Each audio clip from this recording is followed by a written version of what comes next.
Hello everyone, I'm here today with a flip-through video.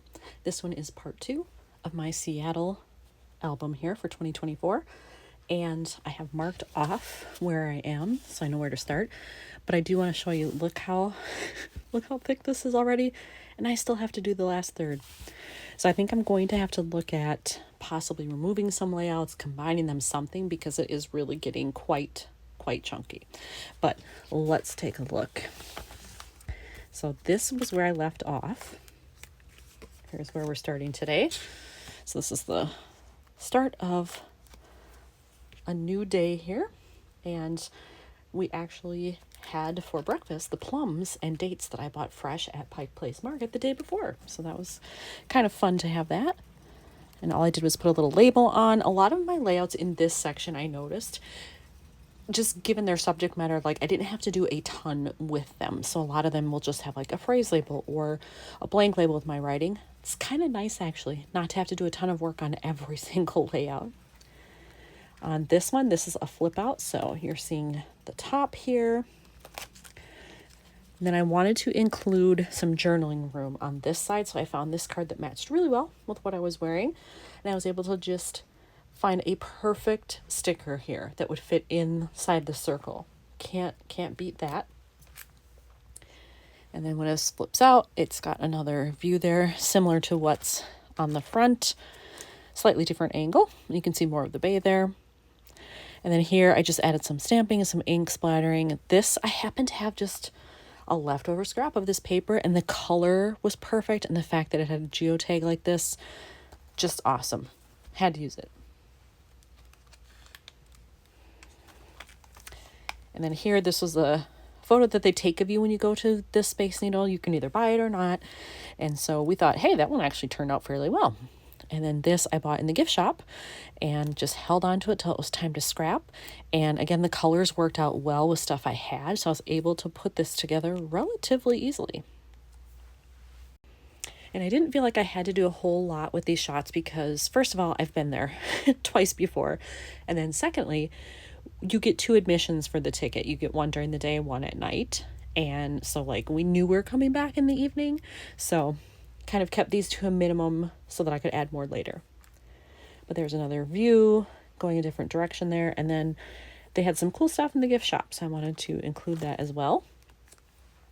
And then when we were done there, we went right across the little plaza area to Mopop. So I've also been there before, but some exhibits are permanent and then some change. So I wouldn't say like, oh, if you've been once, never go again, because there will be new things all the time. But I didn't do really any of the permanent exhibits that I've done before because I feel like I've seen them. Don't need to do that. And then I had 2 really good pictures of the outside that I wanted to include. So I just used an attacher and kind of put them in by themselves. I didn't need a whole page protector for that. And then again, here's just, like a quick label for that. All I had to do is staple it on, super easy. Now, this was the big exhibit that we wanted to see, and this was a temporary one, and it's all about this particular animation studio. And I've seen quite a few of their things, not everything by any means, but quite a few, enough where I thought, hey, that exhibit would be cool. So we decided to do that, and I love this picture. I was just being goofy, but I actually liked it when I saw it, so I'm like, you know what, I'm going to use that. And so this was kind of the start of the actual exhibit. Coraline is one of my daughter's favorite movies ever. So we spent a lot of time in here. The only other one I spent maybe close to the same amount of time in is Kubo and the Two Strings, because I had just recently watched that. But otherwise, it was a lot in the Coraline area. And here I did some stamping, ink splattering. I happen to have this in my little ephemera pack for this color scheme, and I thought, you know what, that's kind of fun and different, not something I would use all the time, so I wanted to include that. And then again, I kept these very simple. All I did was add a geotag here to kind of match this color. Over here, everything on this card, like this background and this yellow, those were already there. I just added the washi to bring in some of that dark red or maroon here, and I just stamped this because it shows off the talent of these creators, of little minute things, that they have to do, but that is part of what makes the movie what it is. And then we moved on to some other movies they featured. So this was Paranorman. I loved this on the wall, so I had to get a shot of that. And then Box Trolls. And literally on both of these, it's all I added. One little label here, and I wrote my phrase. And then this came as is. I didn't even have to do anything. All I had to do was slap it on there. So that's always good. And then this is the section of Kubo. So you'll notice more layouts here because I really enjoyed not so much even the story of it. I could take or leave most of that. But the animation in this movie is gorgeous. The art style, that's why I like it. So I wanted to kind of highlight that here because that's what really stood out for me. Like this paper, in the movie, this whole ship is built out of pieces of paper. And it's beautiful the way that it comes together. And so I wanted to definitely feature that. Then again, I didn't need a whole layout for this, so I just used an attacher and put it in outside of a page protector. I did some stamping here, super easy. And then I happen to have these pieces of ephemera from an old Cocoa Daisy kit that was very Asian themed. And I thought, well, that would be perfect for all of this. And again, I just kind of slapped those on. I like that this one's hanging out of the page protector or the pocket a little bit, and did some very basic stamping. So that is it for Mopop. After that, then it was on to Chihuly Garden and Glass. And again, I had been here twice before, but I don't care. I love it. I love his work. I will go anytime I'm in the area. So it was not a hardship for me to make another trip back here. And pretty much, I think everything was the same. Maybe like a couple of pieces had been moved around. They were in a different area than previous, but like I didn't see anything where I'm like, oh, I don't remember that being here last time. It wasn't like that, but I still enjoyed it because the work is stunning.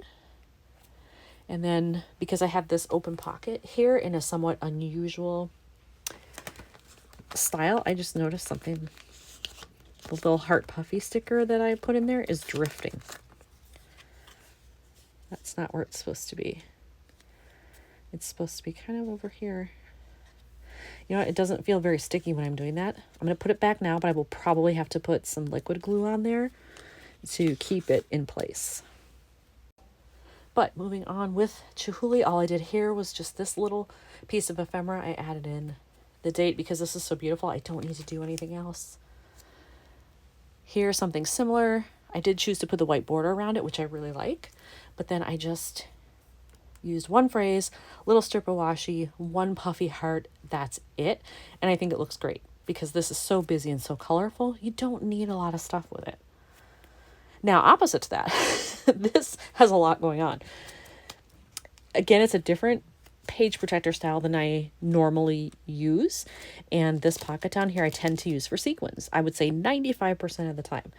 So I chose to do that here, but it's a lot of color happening, especially with this yellow background.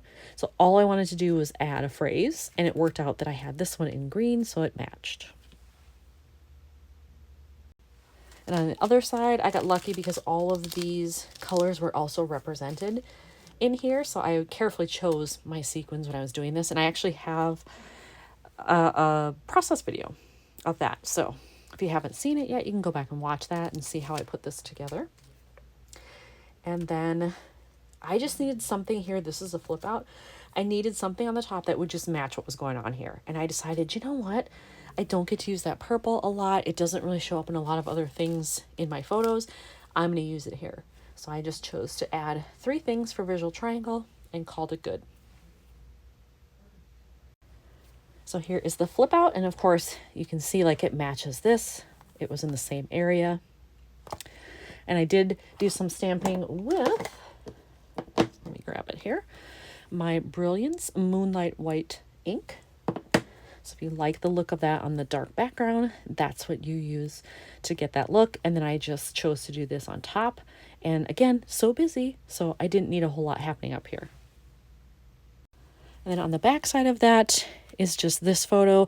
It takes up most of the 3x8 slots. So I really didn't have to think too hard. I happened to find this blue scrap that I had, cut it down to be a 3x8, put a phrase on there, and I just chose white borders just to kind of break up all that color.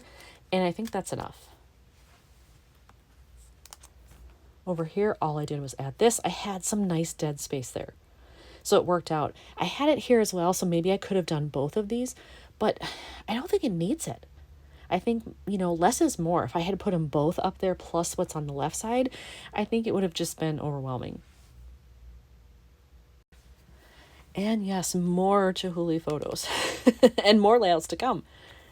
This one, same principle, kept it very simple. This is actually a chipboard sticker. And then I wanted to bring out the greens that were in here. And I had this lighter green heart, so I chose that one. And then over here, this was done in Canva. So all of this, like where it says midday, that was already dropped in. It's part of the template. All I had to do is print this. And then I just put on this puffy sticker, having fun in the sun, because it was a beautiful day outside. And, for it being February, we were really lucky to get that. And that's where this section ends. You can see this poking out here because that's where section 3 will start. So I will get to that maybe in a couple weeks. We'll see. I feel like I'm making good progress on this, but I still have, a ways to go here. So hopefully you'll come back when I get that one done. But here at least is part 2 for Seattle. Thanks for watching.